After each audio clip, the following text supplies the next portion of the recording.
사라졌던 천만 영화가 다시 등장했습니다. 2024년 범죄도시 포 이후 거의 2년 만입니다. 코로나 유행과 OTT로 바뀐 관람 습관 때문에 이제 천만 영화는 나오기 힘들 거란 관측을 깬 겁니다. 왕과 사는 남자는 개봉 4주차 주말에만 175만 명이 관람해 역대 최고를 기록할 정도로 입소문의 힘이 컸습니다. 특히 영화 후반부 관객들의 눈물샘을 자극한 감정의 폭발이 흥행에 큰 동력으로 작용한 걸로 보입니다. 왕위를 빼앗긴 어린 왕, 그리고 마지막까지 그 왕을 지키려고 했던 사람들, 어떤 소중한 충절, 마음, 우정, 이런 것들의 포인트가 있다고 생각하고요. 아팠어요. 전반부는 코미디, 후반부는 눈물. 이런 패턴은 한국 상업영화에서 자주 반복되어 온 흥행 공식입니다. 이 공식은 젊은 층을 중심으로 신파라는 비판을 받기도 했는데 왕사남은 베테랑 유해진 배우와 비운의 단종 역에 어울리는 눈빛의 아이돌 출신 배우 박지훈의 설득력 있는 연기로 이를 비켜갔습니다. 이학적으로 완성도가 있고 엄청 잘 만들어서가 아니라 이 정서를 건드리잖아요. 처음 영화에서는 모호한 영화 거의 안 좋아합니다. 웃음을 유발해, 아니면 너무 슬퍼서 눈물을 유발해, 이런 것들을 원하죠, 사람들은. 설 연휴에 가족이 함께 보기 부담 없는 영화였다는 점도 흥행 요인입니다. 실제로 예매 관객을 보면 20대부터 40대까지 골고루 분포합니다. 휴민투와 경쟁한 왕사남의 깜짝 흥행은 대중이 여전히 극장에 갈 의사가 있다는 점을 확인시켰습니다. 하지만 많은 대중이 극장까지 가서 찾는 영화는 슬픔이든 웃음이든 감정을 바로 터뜨리고 해소할 수 있는 고르고 고른 한 편의 영화일 뿐이라는 점도 상기시켰습니다. 흥행이 잘 되기 때문에 흥행이 잘 되는 쏠림 현상 또한 소셜미디어 등을 통해 확인됐습니다. 영화계가 왕사남 그 이후에 주목하는 이유입니다. SBS 이주영입니다. 광천골 안쪽에 위치한 청룡포라고 들어보셨습니까? 귀양원 양반이 누군지 아십니까? 노상군 이용이에요. 얼마 전까지 이 나라의 왕이었던 사람이요.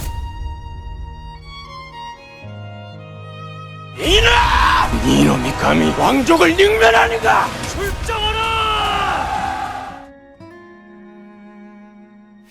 우리는 역사를 기록의 망원경을 통해 봅니다. 아무래도 사건이 벌어진 당대 공식적으로 기록된 정사가 가장 정확하다는 믿음이 있죠. 단종 사망 시기와 가장 가까운 정사, 조선왕조실록, 세조실록은 단종의 최후를 어떻게 기록하고 있을까요? 조선왕조실록, 세조실록, 세조 3년 10월 21일 송현수는 교영에 처하고 나머지는 아울러 논하지 말도록 하였다. 노산군이 이를 듣고 또한 스스로 목매어 조라니 예로서 장사 지냈다. 그러니까 당대의 공식 기록, 단종 스스로 죽음을 택했다는 겁니다. 세조가 처형을 직접 지시한 게 아니란 뜻이죠. 하지만 이 기록 어떻게 생각하시나요? 우리가 영화나 드라마에서 봐왔던 단종의 최후하고는 완전히 다르잖아요. 이런 의심은 당대에도 나왔다고 해요. 세조의 왕위 찬탈 이후 벼슬을 버리고 절개를 지킨 6명의 신하, 즉 생육신 가운데 한 명인 조우련은 어계집에서 단종 사망 당시의 상황을 이렇게 기록했습니다. 어계집, 생육신 유학자 조려의 문집. 금구도사가 사약을 가지고 영월에 왔다. 노산군은 익선관을 쓰고 골룡포를 입고 있었다. 금부도사가 사약을 올리지 못하자 공생이 활시위로 노산군 목을 졸라 죽였다. 그러자 공생이 9구멍에서 피를 흘리며 죽었다. 세조가 단종의 처형을 직접 명했다는 거죠. 당시 선비인 이자는 심지어 이렇게 직설적으로 반박했습니다. 음의 일기, 조선 중종 시기 문신 이자의 일기.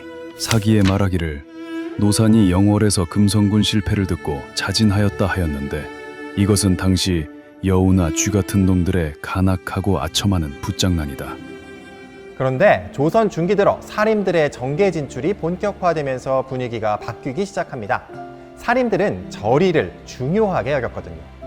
단종을 위해 절의를 지킨 사육신을 높게 평가했는데 문제는 세조의 혈통을 이어받은 후대 왕들의 정통성을 부정하는 리스크가 있었습니다.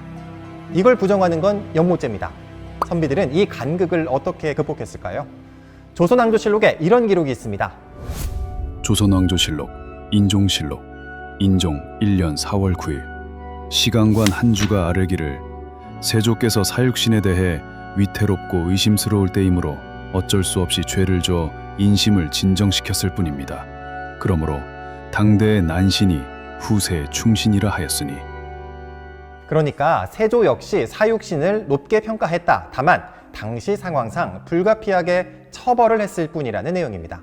세조가 정말 당대의 난신이 후세의 충신이란 말을 했는지 진위는 확인되지 않았습니다. 다만 세조 역시 사육신을 재평가했다는 것은 신하들 입장에선 단종에 대한 절의를 말할 수 있는 공간이 생긴 셈이었습니다. 이때부터 단종의 최후에 대한 진상규명은 더욱 활발해지기 시작합니다. 신하들은 왕 앞에서 단종의 타살설을 스스럼 없이 말할 수 있게 됐죠. 이게 이런 식으로 기록되어 있습니다. 조선왕조실록, 선조실록, 선조 2년 5월 21일 기대승이 아래길 처치하길 청하니 세조는 물정에 구애돼 허락했습니다. 금부도사를 보내 영월에서 사약하였으니 공사가 지금도 금부에 남아 있습니다. 급기야 왕의 입을 통해 세조에 의한 단종 타살설은 공식화됐습니다. 조선 숙종 때였습니다.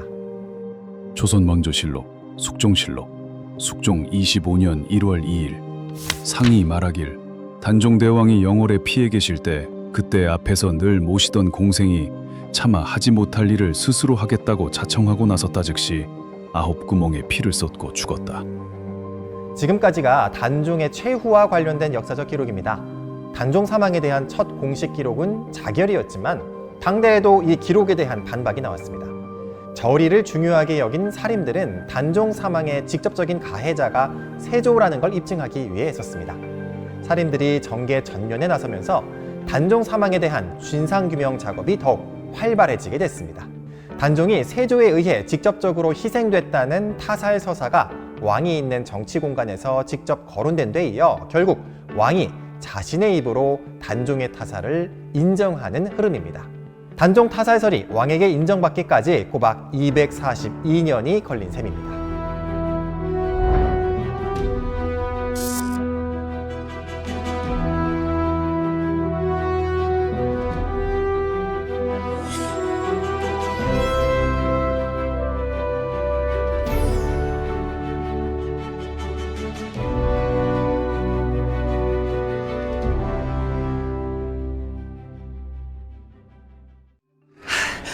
니들이 우리 애들 건드렸냐?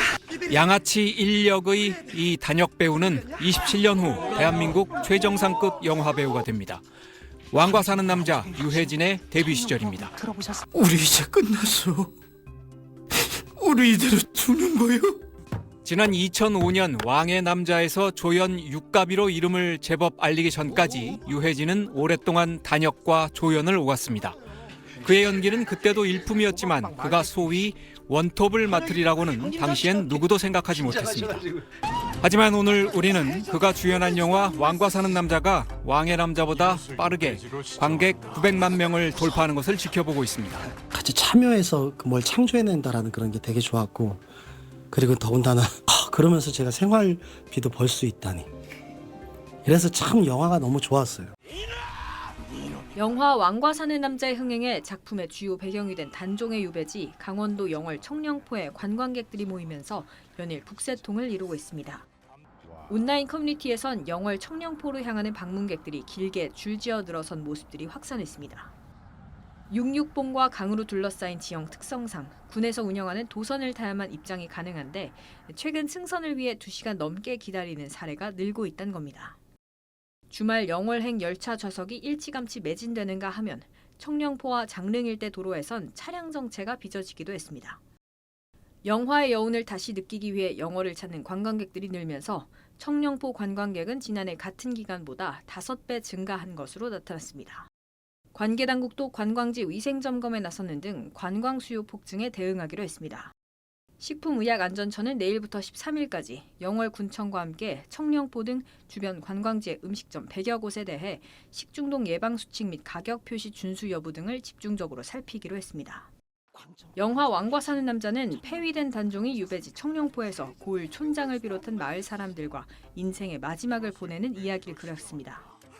개봉 27일째인 지난 주말 누적 관객 수 900만 명을 돌파하며 2024년 파묘와 범죄도시 4 이후 2년 만에 1000만 영화 달성을 눈앞에 두고 있습니다. SBS 신정은입니다. 영화 왕과 사는 남자가 개봉 20일 만에 관객 600만 명을 돌파하면서 오랜만에 극장가에 활기가 돌고 있습니다. 나이트라인 초대석 오늘은 영화 왕과 사는 남자에서 새로운 환명의 역할로 큰 사랑을 받고 있는 배우 유지태 씨와 함께하겠습니다. 안녕하십니까? 네, 안녕하십니까? 반갑습니다. 반갑습니다. 자, 영화 왕과 사는 남자 요즘 600만 관객을 돌파해서 소감이 좀 남다르실 것 같은데 어떻습니까? 네, 제가 약 30년 동안 배우 활동을 했는데요. 네, 한 30여 편 중에 가장 크게 성공한 작품이 아닌가 생각이 듭니다. 네, 아마 장항준 감독님도 가장 크게 성공한 작품이라고 생각합니다. 그래서 너무 기쁘고, 네, 특히 요즘 한국 영화계가 좀 힘들었었는데 왕과 사는 남자가 이렇게 성공을 하게 돼서 너무 감사하게 생각하고 있습니다. 말씀해 주신 대로 이 한동안 한국 영화계가 좀 침체를 겪고 있는 시절인데 이런 가운데 이 왕과 사는 남자가 관객들의 발길을 극장으로 돌릴 수 있던 요인이 있다면 어떤 게 있을까요? 영화가 기존에 저도 그렇지만 좀 많은 어떤 가르침 같은 것도 있었고 또 작가성이 좀 돋보이는 영화 시대가 있었는데요. 저희 왕과 사는 남자 같은 경우는 공감할 수 있는 영화여서 관객들에게 사랑받는 게 아닌가. 게다가 감독님이 참 잘 조율도 해주시고 이 배우들의 어떤 그 연기 열정, 진정성이 좀 잘 전달된 게 아닌가라는 생각을 합니다. 네. 이 맡으신 역할 한명희는 실존 인물이고 또 여러 배우가 한명희를 또 연기했던 적도 있지 않습니까? 네네. 그래서 또 맡으셨을 때 좀 부담이 적지 않았을 것 같은데 어떻습니까? 아무래도 실존 인물을 연기하는 건 굉장히 부담이 있을 수 있죠. 그리고 또 이 한명희를 연기하신 분들이 너무 연기력이 출중하신 분들이 연기를 하셨어가지고 연기를 좀 잘 해내야 되겠다라는 생각을 했었습니다. 근데 이제 영화를 촬영을 할 때는 실존 인물 어떤 영화 자료를 만드는 게 아니기 때문에 상업 영화로서의 어떤 기능성이 강조돼야 되고 제가 맡은 한명희는 이 영화 속의 악인의 역할을 잘 표현을 해야 된다라는 어떤 뭐랄까요 사명감 같은 게 있었습니다. 근데 이제 악인을 표현을 할 때 너무 기능성만 강조가 되면 인물 자체가 매력이 없을 수가 있어요. 오히려 재미가 떨어질 수 있거든요. 그래서 이 한명희를 기능적으로 악인으로 잘 그려내면서 감정의 층위나 감정의 결을 잘 담아내야 되겠다라는 어떤 생각을 했었습니다. 네. 자, 유지태 씨가 연기한 이 한명희는 폭언이나 고함 뭐 이런 걸 지르는 대신 기골이 장대한 모습, 또 강렬한 눈빛으로 또 새롭게 이 존재감을 나타냈는데, 자 이런 느낌을 표현하기 위해서 피지컬이나 뭐 동선에서 특별히 뭐 염두에 두신 부분이 있으십니까? 그렇죠. 이제 연기가 뭐 즉흥적인 어떤 면을 담당하면서 사실성을 강조하는 그 연기들도 있고, 어떤 대사가 구성진 그 미를 좀 추구하는 연기도 있는데요. 이 영화 매체에서는 이미지라고 해야 될까요? 그 존재감이 굉장히 중요할 수 있습니다. 네, 그래서 그 존재감을 빌드업을 하게 되면 그 분위기가 형성이 되는데 그 분위기가 그 대사 100마디보다 더 중요할 때가 있죠. 네, 그래서 그런 한명의 어떤 이미지나 존재감을 만들어내기 위해서 좀 노력을 기울였던 기억이 있습니다. 네. 뭐 같이 출연했던 유해진 배우와는 뭐 주유소 습격 사건에도 같이 하셨고 아주 오랜만에 호흡을 맞춘 걸로 알고 있는데 이번에도 호흡이 좋았죠? 뭐 제가 직접적으로 연기를 같이 하지는 못했지만 주유소 습격 사건이 20년이 그렇죠. 넘었죠. 1999년으로 네네네네. 그때 이제 힘들 때 만났었는데 지금 성공한 모습 그리고 훌륭한 연기자의 어떤 모습을 보니까 개인적으로 너무 기쁘고 그의 화양연화를 함께해서 너무 감사하고 기쁠 뿐입니다. 네. 이 유지태 씨가 꼽는 이 왕과 사는 남자의 명장면이 있다면 어떤 장면을 꼽으시겠습니까? 아무래도 그 많은 분들이 그렇게 얘기들을 해주시는데요. 단종하고 한명회가 적나라하게 이게 붙는 그 장면, 그 장면이 아무래도 이 영화의 백미가 아닌가 생각을 하고 있습니다. 예. 자, 벌써 배우로 데뷔하신 지가 28년이 됐더라고요. 제가 이제 찾아보니까. 뭐 영화를 직접 연출하시기도 하고 네네. 또 이제는 학생들에게 영화를 가르치는 교수님이시기도 하고 그런데 이제 유지태 씨가 생각하는 배우라는 직업은 어떻게 해야 된다, 어떤 직업이라고 생각하십니까? 배우는 특히 이제 그 매체를 담당하는 배우는 투자를 이끄는 존재이기도 네. 해서 어떤 개인적인 성공을 누리기보다는 그 작품을 대표하는 그리고 신뢰감을 줄 수 있는 그 투자를 받아낸 만큼이나 지키려는 어떤 그 책임 의식 그리고 이 전체를 아우르는 그 리더십이 참 중요한 존재라고 생각합니다. 예. 벌써 마지막 질문이 되겠는데 이제 앞으로 대중들에게 어떤 배우로 남고 싶으신지 목표가 있다면 어떤 게 있습니까? 예, 제가 어릴 때부터 그 한 역할에 함몰되는 배우를 가장 지향했었는데요. 네, 앞으로도 계속해서 도전할 만한 작품, 도전할 만한 연기를 도전을 하면서 계속 저의 어떤 연기 세계를 개척해 나갔으면 좋겠고요. 네. 그리고 더불어서 이 문화적인 측면 또한 공부하고 또 그 학생들 그리고 우리 동료들과 함께 잘 인생을 설계했으면 좋겠다는 바람이 있습니다. 네, 오늘 말씀 잘 들었습니다. 네. 늦은 시간 함께해 주셔서 고맙습니다. 네, 감사합니다. 네. 단종이 진정한 주인공이었던 적은 단 한 번도 없거든요. 그런 면에서 왕위를 빼앗긴 어린 왕, 그리고 마지막까지 그 왕을 지키려고 했던 사람들의 이야기입니다.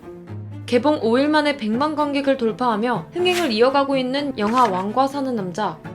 영화 속 단종과 어몽도, 숙부였던 금성대군까지 영화 속 숨겨진 이야기들을 세브스뉴스가 직접 알아봤습니다.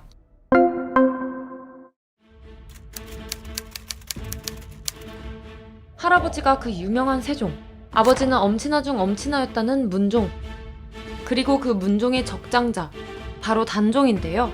왕세손부터 왕까지 오른 찐 적통으로 단종은 세계사에 유례가 없을 정도로 순도 100%의 완벽한 적통성을 갖춘 적손, 혈통, 계승 순서, 직위 절차를 모두 충족해 유교국가였던 조선에서 어쩌면 가장 중요했던 명분 하나만큼은 흠잡을 구석이 없었던 왕이었죠. 그렇게 태어난 1441년생 이홍이 조선의 6대왕 단종, 삼촌이었던 수영대군에게 왕위를 빼앗기고 유배길에 올랐는데 그 당시 나이가 고작 16살, 지금으로 치면 겨우 중학교 3학년의 나이였습니다. 실제 단종이 영월 유배지에 있었던 기간은 총 5개월로 그중 청룡포에서의 체류는 2-3개월로 매우 짧았다고 하고요. 이후 청룡포에서 관풍원으로 거처를 옮겼다고 하죠. 세종은 손자 단종이 태어나자 뛸 듯이 기뻐했다고 전해집니다. 진짜 힘들게 낳은 적손이자 원손이었기 때문인데요. 단종은 문종이 앞서 2번 이혼하고 마침내 3번째로 맞이한 세자빈에게서 얻은 귀하디 귀한 아들이었는데 첫 번째 세자빈은 문종의 사랑을 받기 위해 압승술이라는 주술을 사용하다 들켜 이혼했고 두 번째 세자빈은 궁녀와의 궁중 스캔들로 폐위. 우여곡절 끝에 3번째로 맞이한 세자빈에게서 태어난 맏아들이었죠. 세종이 그 어린 손자를 얼마나 노심초사하였는지 단종이 금성대군의 집에 머물 당시 병력 20명을 붙여 특별 경비를 세웠다는 기록까지 있을 정도입니다. 더불어 세종이 단종의 이름을 지을 때 외자가 아닌 두자, 이홍위로 지은 것도 굉장히 흔치 않은 일인데 우리가 아는 역대 조선의 왕 이름은 외자잖아요. 당시 백성들이 왕의 이름을 쓸 수 없는 피휘라는 관습이 있었는데 이 피휘 때문에 백성들이 너무 많은 글자를 사용하지 못하게 될까봐 외자로 이름을 지은 거죠. 그런데 이홍이, 이름이 2글자죠. 2글자 이름을 가진 왕은 조선시대 역사상 딱 2명, 태종과 단종으로 원래 왕이 될 사람이 아니었던 태종을 제외하면 조선 역대 유일한 두자 이름입니다. 클홍의 햇빛 위, 천하를 크게 비추는 밝은 햇빛이 되어라라는 뜻인데 왜 단종만 이홍이라고 지었는지는 전해지지 않지만 단종이 태어나고 5일 후 세종은 홍이란 이름을 가진 모든 이들에게 계명을 하게 했다고 하니 세종이 기존 관습에도 불구하고 단종의 이름에 꽤 공을 들였다는 걸 미루어 짐작해 볼 수 있죠. 그간 우리가 접한 단종의 모습은 삼촌이었던 세조에게 왕위를 뺏긴 힘없고 어린 왕으로 그려져 왔습니다. 반면 영화에서는 어리기만 한 모습이 아닌 강단 있고 때로는 비범한 선택도 서슴지 않는 모습으로 그려지죠. 그렇다면 실제 역사에서는 어떤 모습이었을까요? 흥미로운 사실은 단종이 왕위에 올랐을 때가 12살이잖아요. 수양대군이 단종의 혼인을 굉장히 강조하거든요. 여러 가지 음모와 계획을 갖고 있으면서 단종의 국혼을 강요하는데, 그렇게 강요를 했음에도 불구하고 단종이 단호하게 얘기를 하거든요. 아버지 상중에 있는데 어떻게 대례를 하냐 하는 식으로 강력하게 주장하는 것을 보면은 단종이 이렇게 유약하거나 호락호락한 왕은 아니었던 것 같아요. 영화 속 빼놓을 수 없는 인물, 세종의 6째 아들이자 단종의 숙부 금성대군. 영화 속에서 특히 각별해 보이는 금성대군과 단종의 사이도 흥미로운데요. 실제로 두 사이가 유독 각별했다는 내용의 기록은 없지만 단종이 3살이 되던 해 금성대군의 저택에 잠시 머물렀다는 내용으로 미루어 보아 둘의 사이가 꽤 가까웠을 것으로 학자들은 분석합니다. 전해 내려오는 설화에 따르면 금성대군이 사약을 마시기 전 내 임금은 북쪽에 계신다며 세조가 있는 한양 쪽이 아닌 단종이 있는 영월을 향해 큰절을 했다고 전해지죠. 결국 17살의 나이에 숨을 거둔 단종, 그리고 그 단종의 시신을 거두었던 어몽도. 당시 단종의 시신을 거두는 일은 그 누구도 해서는 안 될 금기로 여겨지며 시신에 손을 대는 순간 삼족의 멸해질이라는 공포까지 있었다고 하는데, 이때 영화에서 어몽도가 단종의 시신을 수습하잖아요. 실제로 역사에서도 밤에 어둠을 틈타 단종의 시신을 몰래 수습했고, 그 이후 어몽도는 가소를 이끌고 깊은 은거를 택했다고 기록돼 있죠. 족보마저 없애며 세상과 절연한 채 스스로를 지웠으며, 흥미로운 점은 당시 관청에서 그들의 행방을 쫓았으나 마을 사람들은 그들이 어디에 숨었는지 짐작하면서도 끝내 말하지 않았다고 합니다. 마지막으로 세조 같은 경우는 계곡 말년에 가서는 자기의 죄를 단죄하라는 모습이 보이거든요. 단종의 친인척들을 다 잘 챙겨주려고 하고, 그 다음에 절에 가서 매번 되게 오랜 시간 동안 절을 하고, 세조는 어쨌든 제위 후반기로 갈수록 자신의 죄를 뉘우치면서 불공도 드리고 하는 모습을 보여주는 걸로 봐서는 아마도 컴플렉스가 있었지 않았을까 싶어요. 알고 보면 더 재미있는 단종을 둘러싼 역사 이야기, 이번 설에 영화 보러 다녀오는 건 어떠세요?